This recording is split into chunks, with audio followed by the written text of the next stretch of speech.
பருவம் தவறி பெய்த மழையால் தாளடி நடவு செய்த பயிர்கள் அழுகியது குறித்து உடனடியாக கணக்கீடு செய்ய வேண்டும் என விவசாயிகள் வலியுறுத்தி குறை கேட்பு கூட்டத்தில் இருந்து வெளிநடப்பு செய்தனர். மயிலாடுதுறை மாவட்ட ஆட்சியர் ஸ்ரீகாந்த் தலைமையில் விவசாயிகள் குறை கேட்பு கூட்டம் நடைபெற்றது.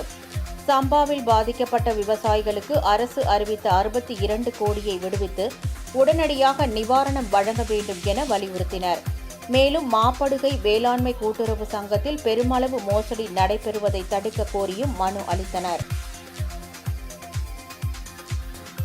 தொடர்ந்து வங்கிக்குள்ள தொடர்ந்து பாதிக்கக்குள்ள வேடிக்கை பார்த்துக்கிட்டு இருக்கக்கூடிய ஒரு முதல்வரை நாங்கள் என்னென்னு சொல்கிறோன்னு தெரியல. தயவு செய்து டெல்டா நாயகன் நீங்கள் சொல்லிட்டுருக்கீங்க. டெல்டா தான் என் ஊருங்கிறீங்க. விவசாயிகளை காப்பாற்றுறதுக்கான வழியை பாருங்கள். எங்களுக்கு உரிய நிவாரணத்தை உடனடியாக கொடுக்கறதுக்கு பாருங்கள். மறுநடவு பண்ணி ஆகணும்.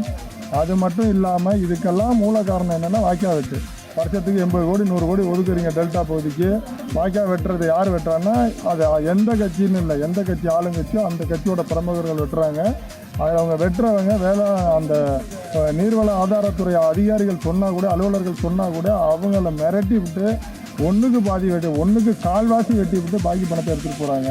அதனால் பாதிக்கப்படுறது விவசாயிகள். இப்போ பார்த்திங்கன்னா போர்க்கால அடிப்படையில் அந்த வாய்க்கால்லாம் தூர் வாடுறதுக்கு நீங்கள் நிதியை ஒதுக்காக போங்க. இல்லைன்னா அந்த பொதுப்பணித்துறை அலுவலகத்துக்கு 4 கிட்டாச்சி மாவட்டத்துக்கு கொடுத்து உடனடியாக எங்கெங்கே பிரச்சனையோ நோண்டி எடுக்க சொல்லுங்கள். குறுக்க இருக்க ஆளுமை மிக்கவர்கள் போட்டிருக்க பைப்பெல்லாம் பேத்து எரிஞ்சால் ஒழிய விவசாயிகள் திரும்ப நட்டு ஒரு பெருமழை பாதிப்பு தவிர்க்க முடியாது.